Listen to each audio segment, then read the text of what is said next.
বাংলার নির্বাচনের পরে যে ফলাফল হতে পারে সেটা বিজেপির তরফ থেকে লিক হয়েছে এবং সেখানে পরিষ্কার দেখা যাচ্ছে যে তৃণমূল তারা 48 to 49% ভোট পাচ্ছে, সেখানে বিজেপি পাচ্ছে 33 to 35%। আমরা পরিষ্কার বুঝতে পারছি এবারের ভোটটা কিন্তু বাংলায় অন্তত বাংলার পক্ষে হয়েছে, বাংলা বিরোধীদের পক্ষে নয়, এটা পরিষ্কার করে বলি। শেয়ার এবং সাট্টা বাজারটাকে চাঙ্গা রাখা। এক্সিট পোলে দেখছি যে বিজেপি জিতছে, কি বলবেন এই বিষয়ে?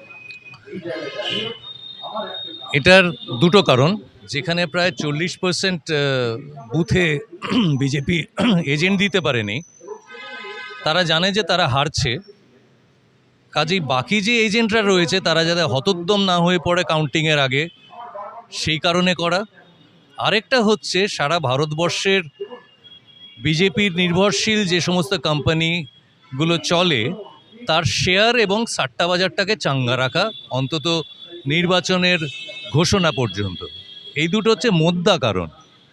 আরেকটা হচ্ছে, শুনছি, এটা আমি জানি না, কিন্তু সূত্র মারফত শুনছি যে যারা এর আগে অন্তত কাছাকাছি কিছু সমীক্ষা করেছে সেরকম বেশ কয়েকজন সংস্থা কিন্তু এবারে আর সমীক্ষা করেনি।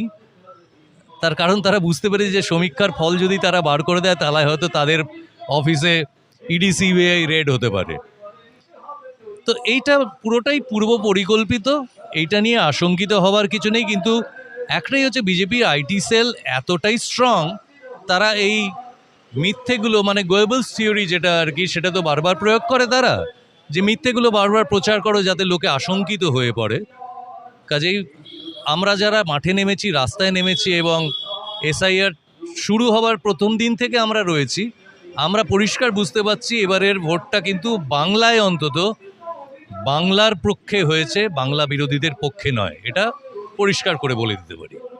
আমরা দেখছি যে একটার পর একটা তৃণমূল কংগ্রেস অভিযোগ করছে যে কারচুপি হচ্ছে, ভোট কারচুপি হচ্ছে। আমরা বর্ধমানে এরকম দেখেছি, দেওয়াল বেয়ে একটা যুবক সেই দিকে ঢুকছে, সেই ঘটনাও দেখেছি। কিন্তু এই সব কিছুকে খারিজ করলো একদম নির্বাচন কমিশন, যে অভিযোগ করেছে তৃণমূল কংগ্রেস সেগুলোকে খারিজ করলো। শুনুন, যে নির্বাচন কমিশন বৈধ ভোটারদের বাদ দিয়ে নির্বাচন করতে পারে এবং তার জন্য তারা যে কোনো উপায় অবলম্বন করতে পারে, সেই নির্বাচন কমিশন কি বললো না বললো, তারা নির্বাচন কমিশন হচ্ছে ভারতীয় সংবিধানের সবথেকে নিরপেক্ষ একটা সংস্থা। সে যে নিরপেক্ষ নয়, একেবারেই নয়, সে যে একদলীয় অনুশাসনের দলীয় আদেশে নির্দেশে চলছে, সেটা তো পরিষ্কার। তারা এইগুলো বলবেই, তাদের উপায় নেই এইগুলোকে মানে স্বীকার করে নেওয়া। তারা অস্বীকার করবে, কিন্তু মানুষ বুঝে গেছে এবং মানুষ এটাও বিশ্বাস করে যে নিরপেক্ষ না থেকে নির্বাচন কমিশন তাদের বিশ্বাসযোগ্যতা 100% হারিয়েছে। কিছু মানুষ আছেন বাঙালির, যাদের মধ্যে উর্মিচাঁদ আছে, যাদের মধ্যে এই ধরনের মানুষ রয়েছেন যারা, তারা কিন্তু হঠাৎ হিন্দুত্ববোধ তাদের মধ্যে জেগে উঠেছে, উঠতেই পারে যে কোনো মানুষের, তাদের গণতান্ত্রিক অধিকার যে কোনো দলকে সাপোর্ট করার, কিন্তু এটা বাঙালি হিসেবে এটা খুব লজ্জাস্কর, এটাই আমি বলবো। দেখতে পাচ্ছি বিজেপি তরফ থেকে বারবার কটাক্ষ করা হচ্ছে মুখ্যমন্ত্রীকে, তিনি প্রাক্তনী হয়ে যাবেন, তাই ভয় লাফালাফি করছে।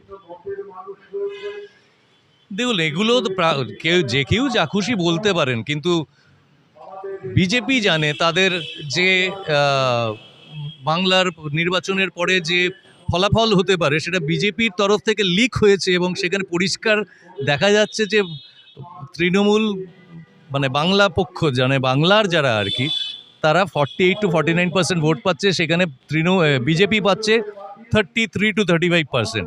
তো তারা এটা খুব ভালো করেই জানে তাদের এগুলো বলতে হয়, এবং তাদের জন্য তো আইটি সেল রয়েছে, নানান মহামানবরা বসে রয়েছেন যারা মিথ্যে ছড়িয়ে ছড়িয়ে মানুষকে বিভ্রান্ত করার জন্য অনেক কিছু করে যাচ্ছেন এবং বহু বছর ধরে করে আসছেন।